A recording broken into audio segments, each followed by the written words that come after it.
कि हम door to door जा रहे हैं और बीजेपी कांग्रेस का कोई कार्यकर्ता डोर टू डोर जाने के लिए तैयार नहीं है। इसलिए तैयार नहीं है क्योंकि उनको ये पता है कि अगर वो किसी के दरवाजे पर जाएंगे तो जनता उनको वहां से भगा देगी। खंड में इस बार अप्रत्याशित परिणाम आम आदमी पार्टी देने वाली है। कछुए और खरगोश की कहानी अगर कोई इस आधुनिक काल में सिद्ध होते हुए देखेगा तो उत्तराखंड में देखेगा। मैम, आप लगातार पहाड़ों में दौरा किया है आपने, उत्तराखंड के प्लान में भी आप गई हैं, लगातार आप लोगों से जुड़ी हैं, कई बार आपने बहुत कुछ झेला भी उत्तराखंड के लोगों के लिए, लेकिन अब स्थिति क्या आन पड़ी है, कैसा माहौल है, अब क्या आप तैयार है चुनाव के लिए?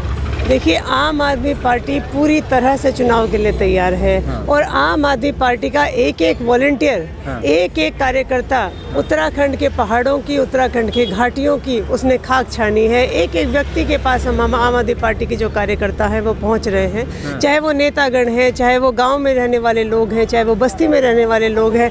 एक तरह से जुनून, एक तरह से क्रांति इस समय आम आदमी पार्टी के लोगों के अंदर है। हाँ। और रोज ही हमारे कार्यालयों में हमारे जो वॉलंटियर्स हैं उनके यहाँ रोज ही नए नए लोग आते हैं और वो कहते हैं कि हमें आम आदमी पार्टी ज्वाइन करनी है और आप बताइए हम क्या कर सकते हैं। आम आदमी पार्टी ने डोर टू डोर को एक सबसे बड़ा हथियार बनाया था दिल्ली में कि एक एक व्यक्ति के घर पहुंचिए और उसको अपनी बात, अपनी जो योजनाएं हैं उनको समझाइए।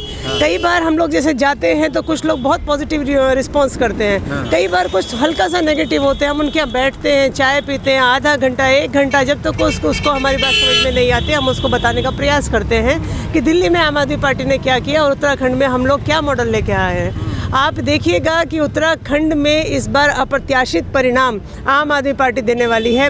कछुए और खरगोश की कहानी अगर कोई इस आधुनिक काल में सिद्ध होते हुए देखेगा तो उत्तराखंड में देखेगा।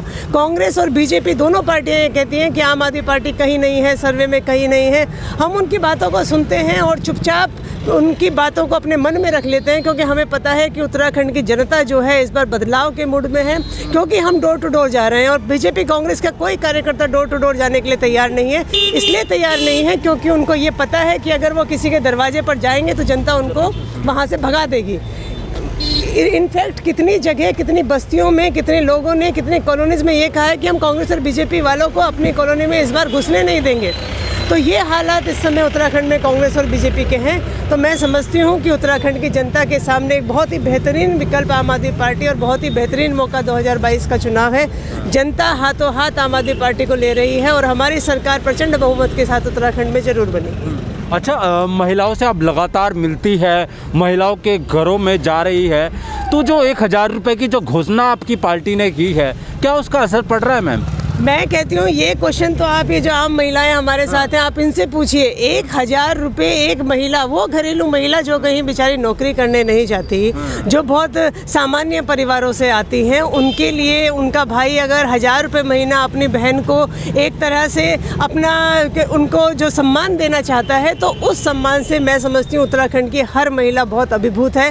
पिछले 75 सालों में जब से हमारा देश आज़ाद हुआ है, पहली बार किसी पार्टी ने घरेलू महिला के बारे में सोचा है, मातृशक्ति के बारे में सोचा है। अन्यथा तो मातृशक्ति सिर्फ किताबी ज्ञान है। बड़ी बड़ी बातें माताओं के लिए, उनकी रक्षा में कहिए, उनके सम्मान में बड़ी बड़ी बातें आप कहिए, लेकिन जब करने की बात आती है तो हर पार्टी पीछे हो जाती है। सिर्फ वोट बैंक की तरह महिलाओं को यूज़ किया गया। उत्तराखंड की जनता आज वाकई में, खास तौर पर महिलाएं, ये महिलाएं आप पूछिएगा इनसे, वाकई में आम आदमी पार्टी से बहुत खुश है। मैम, आप जब उत्तराखंड में जब घर घर घूम रही थी, जब उस टाइम तो चुनाव का दौर भी नहीं था, जो शहीदों के परिवार से भी आप मिले हैं, क्या स्थिति है? जो 1 करोड़ की योजना आप बताई है केजरीवाल जी ने कि 1 करोड़ रुपए उनके परिवारों को मिलेगा जिनके परिवार से कोई ना कोई शहीद हुआ है देश के लिए, तो कैसी स्थिति है उनके परिवार की और क्या आप सहायता देंगे? देखिए, उत्तराखंड शहीदों का प्रदेश है। कोई भी कैजुअलिटी सीमा पर होती है, कहीं भी सीमा पर होती है, तो उसमें उत्तराखंड के 2, 4, 6 नाम उत्तराखंड वासियों के जरूर होते हैं और उस समय हमारा दिल एकदम फट जाता है कि उत्तराखंड के हर घर से इतने, मतलब कोई परिवार ऐसा नहीं होगा उत्तराखंड में जिसके यहाँ से कोई ना कोई रिश्तेदार शहीद ना हुआ हो।